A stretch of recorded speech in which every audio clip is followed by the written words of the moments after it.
Xiaomi released the camera-centric phone called the CC9, which is only sold in China markets. There is also the CC9 Mate 2 edition, which is the special edition phone that has special imaging tech from Mate 2, which Xiaomi acquired them since last year.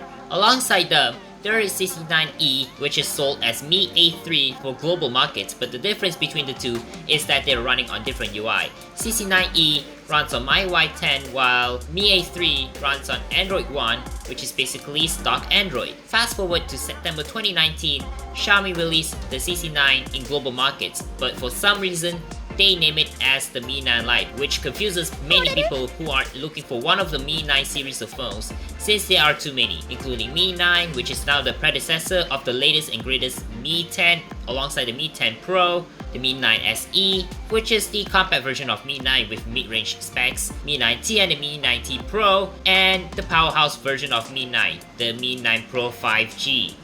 There are like 6 Mi 9 phones in total, which can be confusing for many people. However, Mi 9 Lite is not out in Malaysia till November 2019. Fast forward to January 20th, 2020, I finally got my hands on with a Xiaomi phone that I have been wanted, and I have been using it for 3 months. I already did an unboxing video, icon up here, and now it's time for the review. Don't mind me, I'm bad at in-depth reviews. Anyways, hey guys, TheTechOtaku here, and this is my review of Xiaomi Mi 9 Lite after 3 months of use. Let's talk about design and build quality. My impression after seeing the images of Mi CC9, that looks great. But however, the CC9 Mate 2 looks way better with gold frame than standard pearl white with silver frame. But hey, I'm not complaining much about color options. The reason I opt for Mi 9 Lite instead of Realme XT is because of build quality. Mi 9 Lite is a glass and aluminum sandwich build. With the metal build on the frame, it feels way more solid than Realme XT, but there's nothing wrong with the build quality on both of these. Not even my Wimpy Flex will ban it unless you have strong hands. I'm gonna say it's solid. Looking on the front, it's not too bad. I complained about notch phones back then, but since I use it for a good while, I have gotten used to it. Looking on the back, it has a nice rainbow lighting effect to it when you shine a light through it on pearl white version. On Aurora Blue version, it has an S-curve lighting effect to it, which I gotta say looks way cooler. The Onyx Gray, however, is nothing too special. However, the glass back is glossy and it's a fingerprint magnet if you're rocking the phone naked. Thankfully, Xiaomi included a free case in the box, but it's not very well protected against drops. If you want a better case for it, you may have to consider shopping it online because of how rare phone cases for this were, but I have a sun case for it, so not a biggie. People say that this phone looks identical to Mi 9. Well, you are right. It does look like the flagship Mi 9, but with key differences. Let's have a look at the phone. On the front, we get a 6.4 inch, 6.39 inches AMOLED display with a notch, of course. It's vibrant, it's as good as the flagship Mi 9, it does have HDR support, but you get a notch poking through your viewing experience. If you don't mind about that intrusive viewing experience, it's good enough. Inside the teardrop notch is a 32 megapixel selfie camera, and there is an inner piece of velvet. Pretty thin, but it's noticeable. On the left side, we get a SIM tray which houses dual SIM or SIM and a micro SD card slot. Unfortunately, the Mi 9 Lite has a hybrid slot, which I'm totally okay with since I still have my personal SIM on my A8 2018. On the right side, we have a volume rocker and a power button which isn't accented. On the top, we get noise cancelling mic and oh look, an IR blaster and a headphone jack.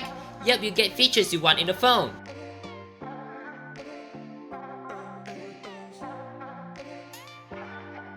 On the bottom, we get a speaker that was housed in the right speaker grill, a USB-C port, and a main microphone which is in the left speaker grill.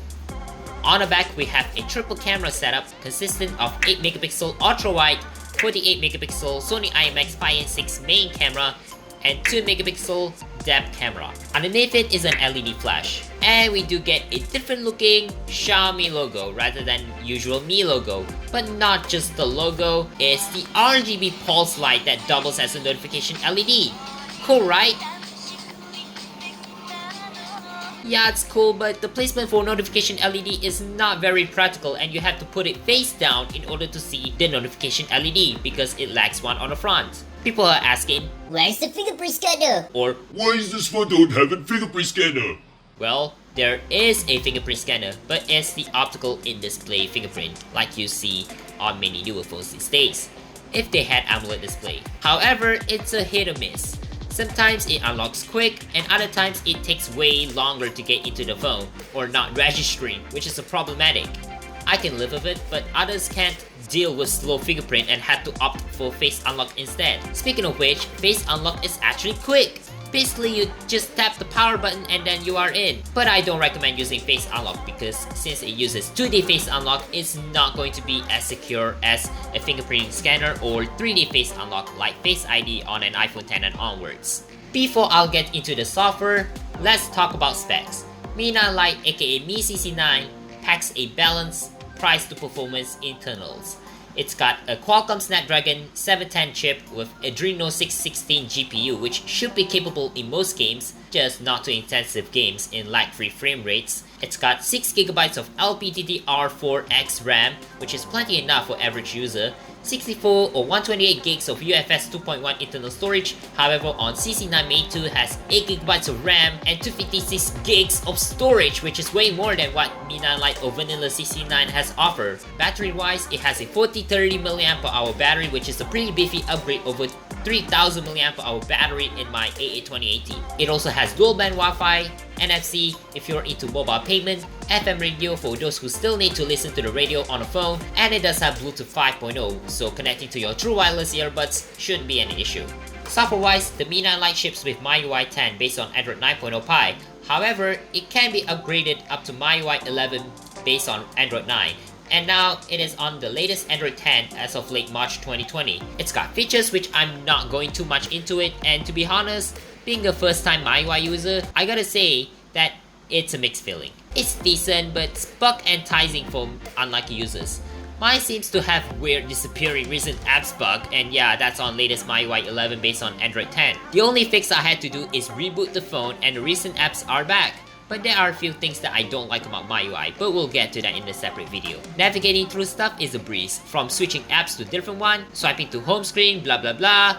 Plus you can use either on-screen buttons or gesture navigations. I prefer using gesture navigations because that makes it feel like the iPhone 10 SQ of navigating things. But changing between two navigations are pretty difficult because MIUI settings app feels cluttered. All I have to do is go to settings, then go to additional settings, and then tap on full screen display, which means that I have to check which apps that uses the entire display?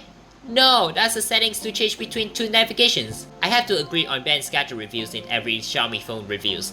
It's as messy as a poofy hair. For language support, the global ROM does have multi-language support including Malay. Apa khabar semua? Saya akan cakap bahasa Melayu dalam review ini sebab saya guna bahasa Melayu dalam Mi 9 Lite saya. I better not speak Malay in this video because most of my subscribers would not understand that language well, so I'm sorry about that. Oh look, it's got Nihongo on there. Since this is the global ROM, it ships with Google Apps. Instead of Mi Phone, Mi Contacts, and Mi Messages on China ROM, you get Google Phone, Contacts, and Messages, but people missed out on features that was included in Mi counterparts. Honestly, it's not a biggie for me, at least because I barely use the phone for calling and stuff since I have A8 2018 for another purpose.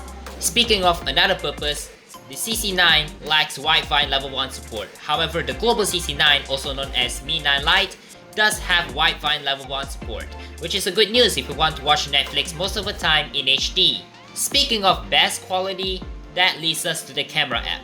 The camera app interface looks usual to MIUI users out there. There's photo mode, video mode, portrait mode, night mode, panorama mode, pro mode, slow motion video, and a video mode that I don't really need, which is short video mode. Now let's look at the samples.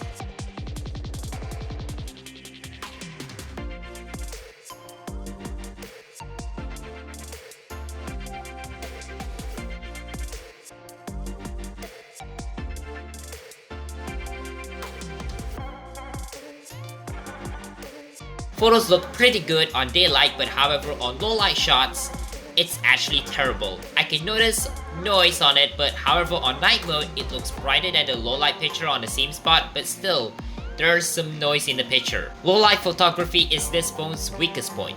Now let's look at the ultra wide. There is some slight noticeable loss of detail when I look close to the car. Colors look the same though. Yeah, 8 megapixel might not be suffice for high res guys, but yeah, ultra wide camera is nice to have. Portrait mode wise, it's not perfect. I took a picture of my hand and looking at edge detection, and yeah, it's not great. However, with my fist, the edge detection works fine, and yeah, don't judge me, I took a picture when it's almost nighttime. Another picture is the object, which might be the A8 2018 video that I have planned to work on.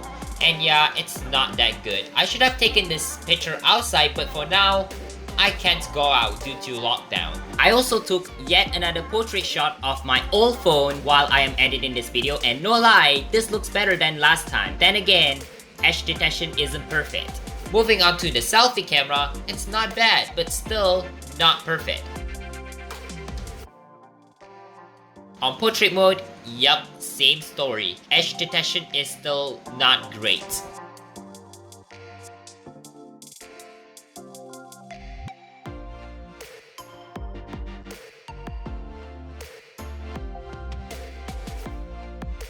On video, it can shoot up to 4K 30 frames per second, which I'm not going to record that, but instead I recorded this in 720p 30 frames per second, mainly because uploading 1080p video would take forever due to my terrible internet, aka Kuzosaku Kaisen. Oh my god, Watame, what the hell are you doing in my video? I'm sure you did anything wrong, isn't it? Honestly, 30 frames per second video doesn't look as smooth as my A8 2018, but on 60 frames per second video, it's actually smooth. Of course, this video is in 30 frames per second, so you can't notice it. I may plan to make a video with this phone, so stick around. Oh, one more thing I have to mention, this does have slow-mo recording up to 960 frames per second, but turns out it doesn't look as good. It's actually jittering.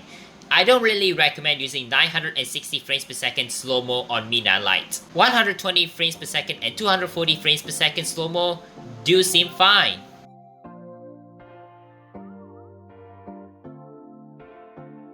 Time to pull out more shots I took before on this phone. Comment down below of what you think. I'm gonna give this camera, well, average. It's doable enough for me, but not for some people.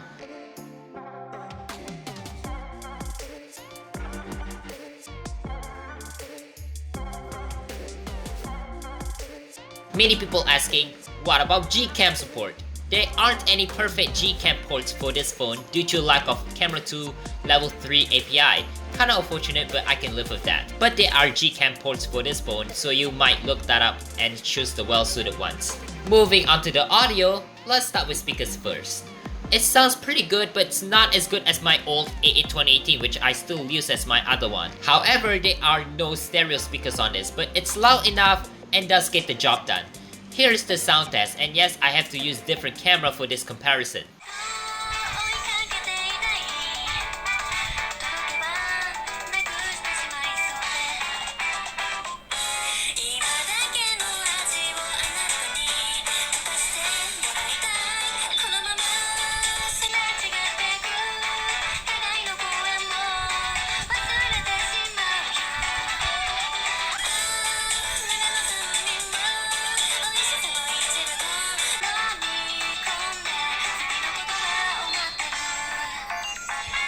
Don't get mad in the comments because I know it's not great for sound tests of speakers on phones. If speakers are not enough, you can pair up with true wireless earbuds or Bluetooth headphones of your choice. Or even you can plug your wired earbuds or headphones onto a 3.5mm headphone jack since it has one.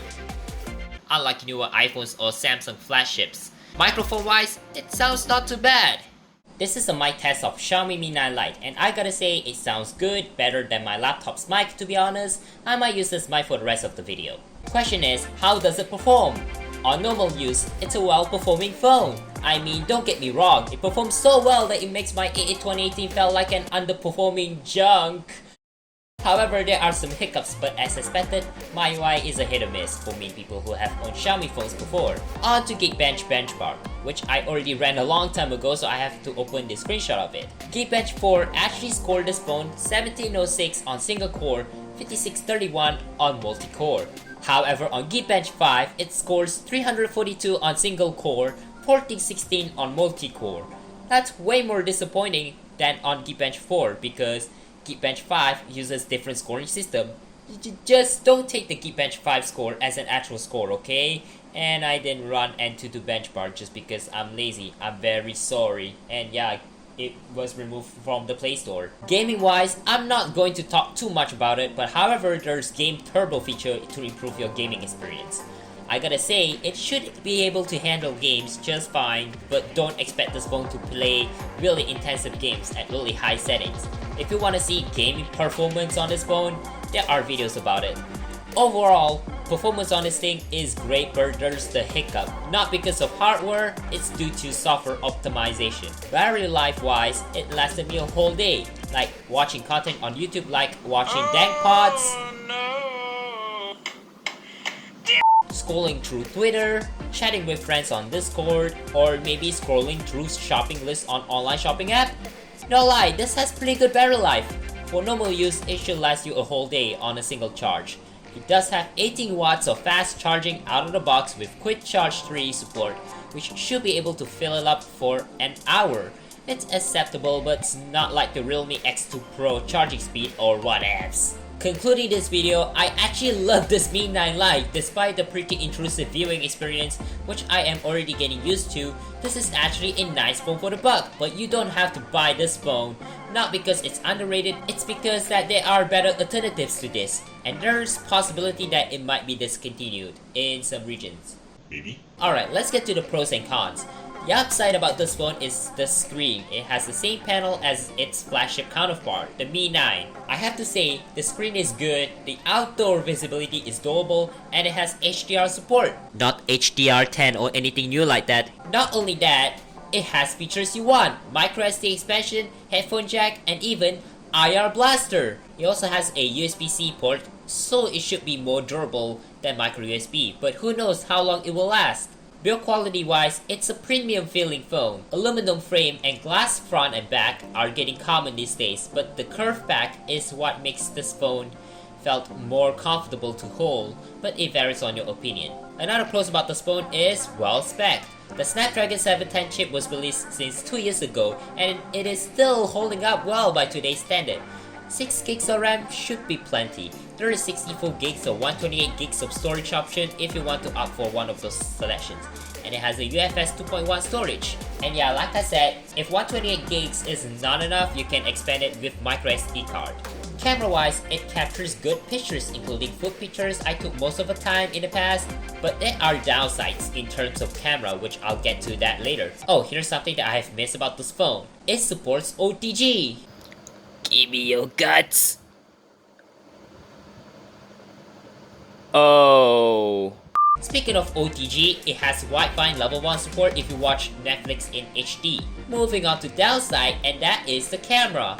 It has pretty terrible low light shot and it doesn't take good portrait videos sometimes because edge detection is not great. Maybe it has something to do with image processing on the MIUI camera side, or is it just camera's not that great, or I don't know.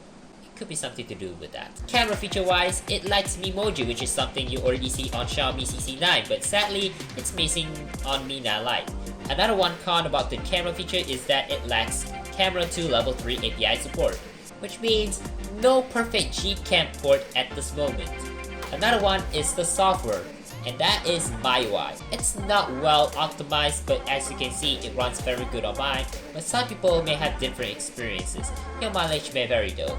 Another downside about this phone is that it uses hybrid slot. If you want to use 2 SIM cards on this phone, you have to sacrifice microSD expansion for dual SIM capability. I'd say it's a minor downside for me. One last downside is in-display fingerprint scanner. It's indeed a hit or miss.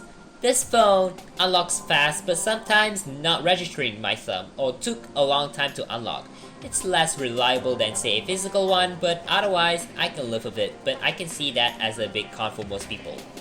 I'm gonna give this phone 8 chinos out of 10. Overall, this phone doesn't have any major flaws, but I can see some cons being a deal breaker for some. Despite that, this phone was my first Xiaomi phone I've ever purchased. I already fell in love with this phone after 3 months of use. I mean, don't get me wrong, you don't have to get this phone since there are better alternatives to this nowadays. There's already a Redmi Note 9S which packs a better chip than Mi 9 Lite, which is Snapdragon 720G, although it's a rebranded Redmi Note 9 Pro for global markets. Man, their naming scheme actually confused my brains full of Matsuris! If you're not a fan of Xiaomi, there are other options. Realme has one, including the newly released Realme 6. I mean, the chip that was in that actually outperformed the Snapdragon 710, which I can see why. To be honest, I'm not buying a SN8820T replacement because, well... Or would you rather pay some extra for the newly released Redmi K30 Pro, which will be out soon in global markets? Your choices may vary, but if you wanted this phone, then go for it. I'm not forcing you unless if it's discontinued in your area. That's going to be about it for this review of Xiaomi Mi 9 Lite, and I'm very sorry that this is not going to be a true in-depth review because I'm bad at these kinds of reviews. Hope you guys enjoyed the absolute ghetto B-roll during the lockdown. Thanks for watching, be sure to like, share, subscribe, and hit the bell icon so you don't miss out new videos like this one. Catch y'all later and stay safe. TheTechOtaku signing out.